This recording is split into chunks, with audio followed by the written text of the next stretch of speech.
What's up, you guys? Godzilla Fan Freaks here with you with another figure review. And today's figure review is the Y-MSF Gabara, everyone's favorite monster from everyone's favorite movie, Godzilla's Revenge. Let's just get straight on into this figure with paint job. Paint job is pretty nice for Y-MSF. I only have two Y-MSF figures, this guy and Megalon, and they do a pretty good job as well as paint scheme goes. They're not perfect, but he is pretty much a green for his whole body, and he also has some tannish highlights here along his skin that is pretty much the same paint color as his chest area here. His hair is not orange, it's just sporting the same tannish color here and everything like that, but his hair is not orange at all. His horn is, all of his spikes and claws and stuff are pretty much the same tannish color. I don't want to say it's kind of like a lazy job or anything like that. It looks okay, but I want to say it would have been a little cooler if we got a little bit more accurate, at least with the hair. At least it would have been nice.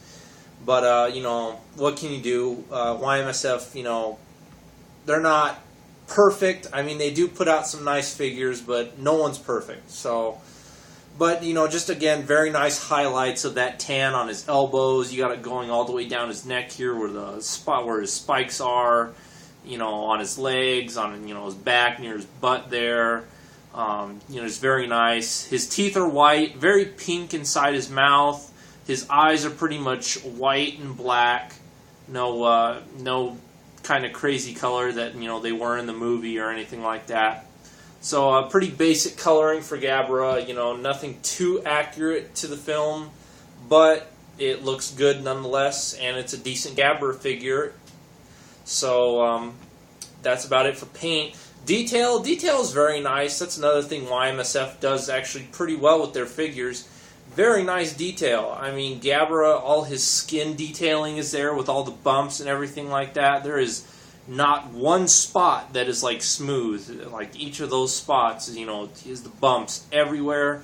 Chest is very nicely done with the bumps in the middle and everything like that, all the way up to the neck. Now the neck has these little kind of like hole details. Now I'm not sure if those are supposed to be kind of like the bumps that were up near his neck in there in the movie, or if that's actually a suit detail depicting the where the suit actor could see and kind of breathe out of the suit. So either way, very nice detailing there. So claws, feet, hair is very nicely done. You can tell that he does have hair at the top of his head. Face is very nicely done. All the grooves and definition of the face. Very cat-like face. Spikes here along the back of his neck, very nicely done. Just a very nice detail. Y-MSF does a very good job on their detail on their figures. And then next up is pretty much articulation. His arms will go up and down. He's kind of stuck in this, freeze, put your hands up, before we shoot at you kind of pose. But I think it's pretty much just to depict him, roaring as he did in the film. So, but his hands, or his arms, I should say, can, move up and down. So, not too much movement and posing you can get out of him, but it's enough. And then his waist you can turn side to side. And that's about it for Gabara, pretty basic articulation. And then next thing we'll go on to is sizing. Now, the Minya I have in my collection is way too small, so I don't have any Minyas that would size up with them. So the next thing I have is Godzilla pretty much. So, and here's Godzilla 68 Bandai.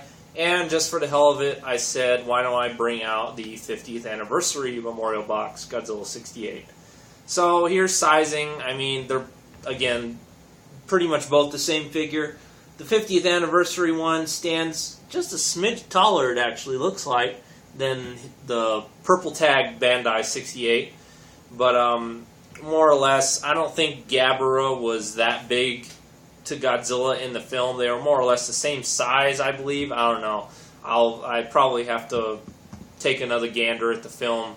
But I don't think Gabara was that big compared to Godzilla. I think they were more or less the same size, or Gabara was just a smidget taller because of his horn and his ears and stuff.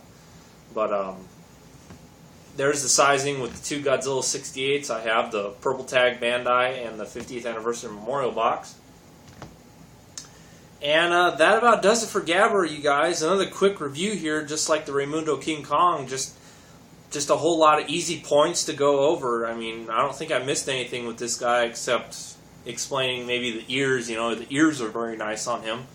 But that's just me kind of summoning it up here and now blabbering on to try to make the review last a little longer. But just another basic review here, you guys, pretty quick. Gabara, not much to him, but this is a nice figure. If you want a Gabara figure in your collection, I do recommend you pick this guy up if you can. And he looks great on the shelf. I mean, it's a Gabara. What more can you say? I will give a shout out to GojiFan93. A lot of you guys probably know who he is and probably seen the videos that he did with his Y-MSF Gabara that he got at G-Fest this year. But if you haven't, definitely go check out Gabara's Bad Day 1, 2, and 3. He did a little short mini-series of using the Gabara figure in his own collection, you know, kind of like little mini-adventures in Gabara's Bad Day. You can kind of pretty much tell that Gabara doesn't have a really good time all the time in each one of those videos. But they are funny as hell. They will crack you up. I love those videos. GojiFan93, you did a great job. He kind of stopped after day 3 just because he didn't have any more fresh ideas. But I say, hey, you did 3 episodes. They're great. If you can't think of anything else, who cares, man? You put out 3 great episodes. It's like a nice little mini-series. So, but those are very good videos. Definitely remember to go check those out. Gabara's Bad Day 1, 2, and 3 from GojiFan93. So anyway, you guys, that's about it for this figure review. We are Godzilla fan freaks. Like always, please comment, like, and subscribe. And we'll see you guys in the next video review. Thank you for watching.